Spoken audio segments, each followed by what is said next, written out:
Petrol और diesel की कीमतों में सोमवार को एक बार फिर बढ़ोतरी हुई।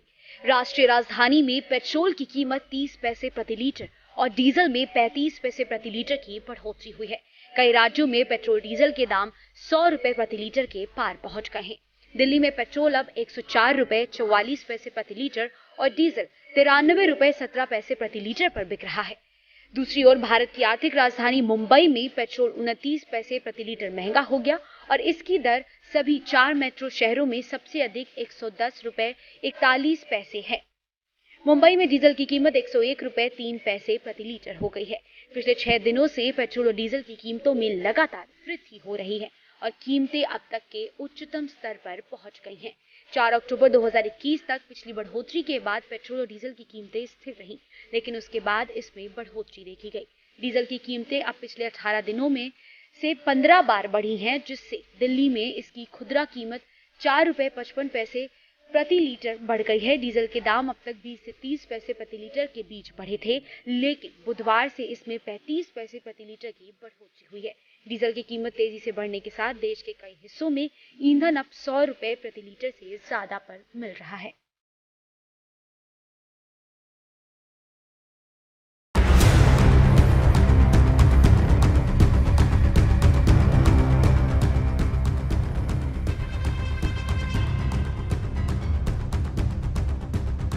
उत्तराखंड में अगले साल विधानसभा चुनाव होने हैं और राज्य में सत्ताधारी पार्टी बीजेपी को बड़ा झटका लगा है।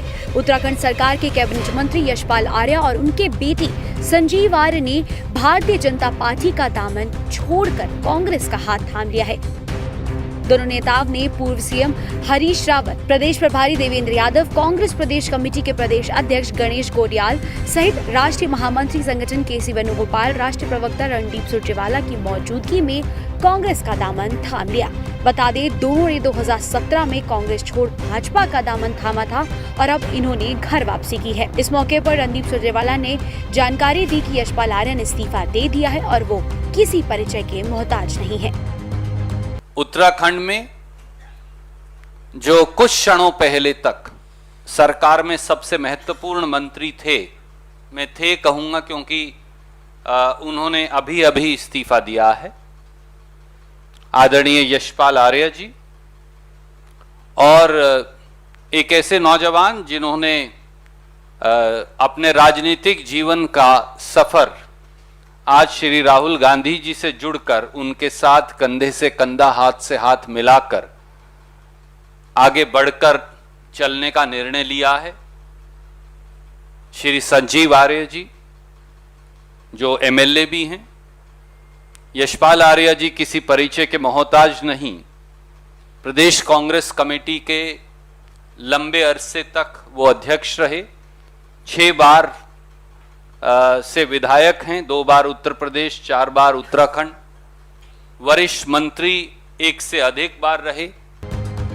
कांग्रेस में शामिल होने के लेकर उत्तराखंड के पूर्व मुख्यमंत्री हरीश रावत ने कहा कि हमारा एक हिस्सा हमसे अलग हो गया था, लेकिन एक बार फिर से वो हमसे जुड़ गया है और वो भी ऐसे समय में जब हमारे सामने बहुत सारी चुनौतियां हैं। हमारे शरीर का एक हिस्सा जो किसी कारण स्वरूप हमसे अलग दिखाई देता था और जो हमको बराबर तकलीफ पहुंचाता था, वो आज फिर हमारे साथ जुड़ गया है, हमारे शरीर के साथ जुड़ गया है और ऐसे समय में जुड़ा है जब बहुत सारी चुनौतियां हैं।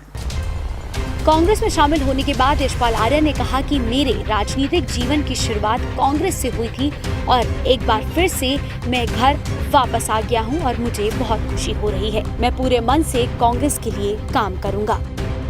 मैं अपने परिवार में आया हूं, पुनः अपने परिवार में सम्मिलित हो रहा हूं, मेरी घर वापसी हो रही है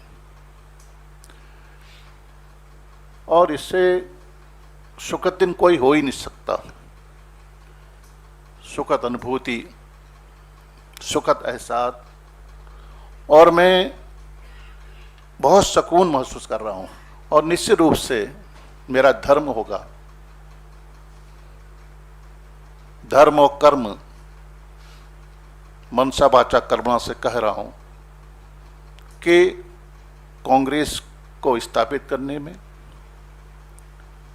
कांग्रेस को पुनर्स्थापित करने में उत्तराखंड में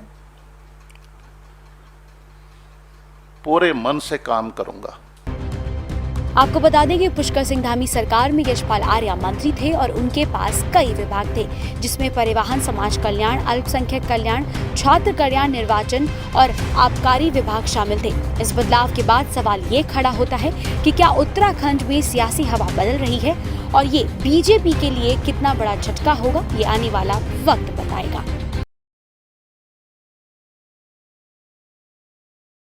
ये फैक्ट है कि जितना यहाँ का रिक्वायरमेंट है और जो पहले आपूर्ति होती थी उस हिसाब से या तो जो एनटीपीसी से मिलता था या फिर अनेक प्राइवेट कंपनियों से लेते थे, तो इन सब लोगों से जितनी आपूर्ति का प्रावधान था वो आपूर्ति नहीं हो पा रही थी। इसके चलते समस्या आई। तो अभी इन लोगों ने बाकी अन्य जगहों पर जहाँ से बिजली ज़्यादा दाम में उपलब्ध हो रही है वहाँ से खरीद करके अब करीब करीब जो आवश्यकता है उसके मुताबिक करने की स्थिति में जा रहे हैं। तो अब स्थिति को तो ठीक करेंगे, लेकिन एक बात जान लीजिए कि है ही सप्लाई कम हो गया है। तो सप्लाई कम होने के कारण यानी वहाँ पर जो भी होगा उसका प्रोडक्शन कम होगा।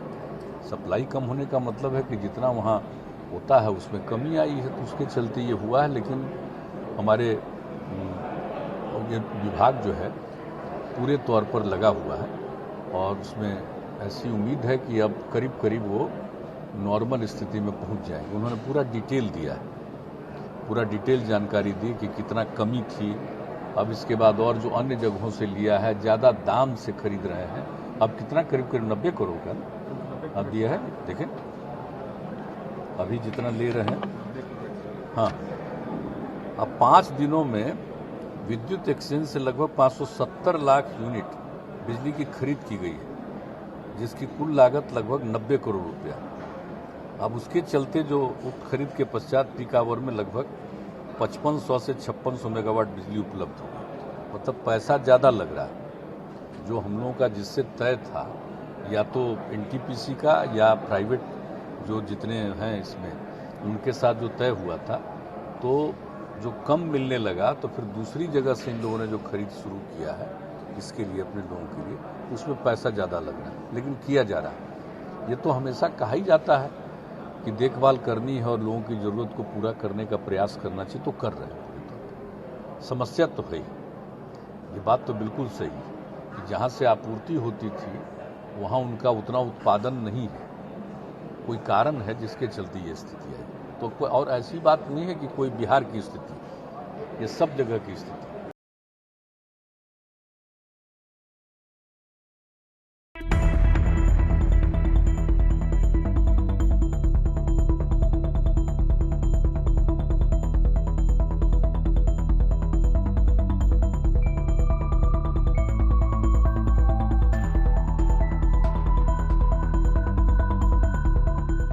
हमने अगर शुरू करें तो मार्केट पिछले 10-15 दिन से जो मार्केट कमेटीज़ हैं, जो हमारी रेजिडेंट कमेटीज़ हैं, जो हमारे अमन कमेटीज़ हैं, इन सब से आइज एंड ईयर्स से मीटिंगें शुरू करी।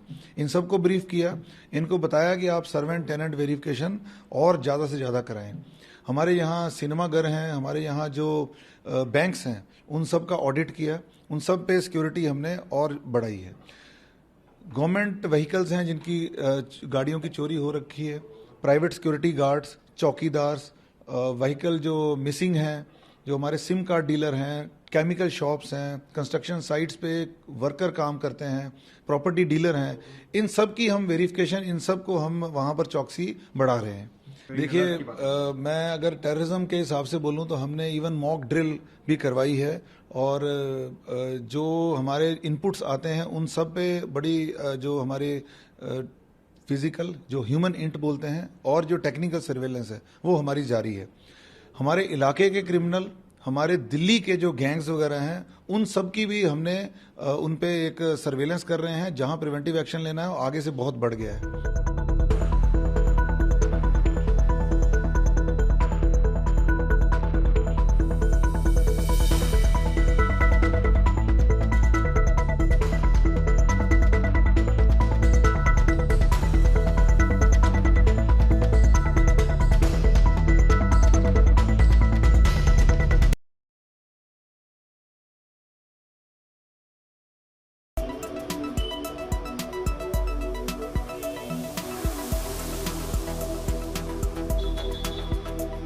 इससे पहले सुप्रीम कोर्ट ने इस प्रकार के बंद के ऊपर प्रतिबंध लगाया है, बॉम्बे हाई कोर्ट ने प्रतिबंध लगाया है।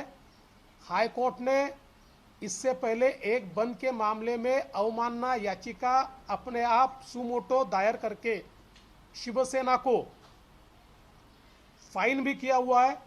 और हम तो मांग करते हैं कि सम्माननीय हाई कोर्ट इसका संज्ञान ले और जिस प्रकार से सरकारी मालमत्ता को सरकार के ही नुमाइंदे उसको तोड़ रहे, फोड़ रहे, और सबसे बड़ी बात, स्वतंत्र भारत के इतिहास में पहली बार जिनके ऊपर कानून व्यवस्था चलाने का एक प्रकार से जिम्मेवारी है, वो कैबिनेट की मीटिंग में यह तय करते हैं, मंत्रिमंडल की बैठक में तय होता है कि हम लोग बंद करेंगे।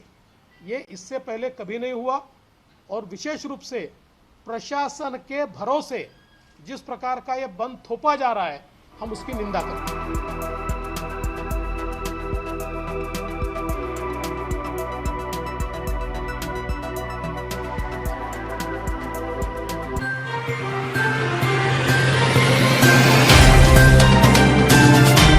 Subscribe now and press the bell icon. Never miss an update.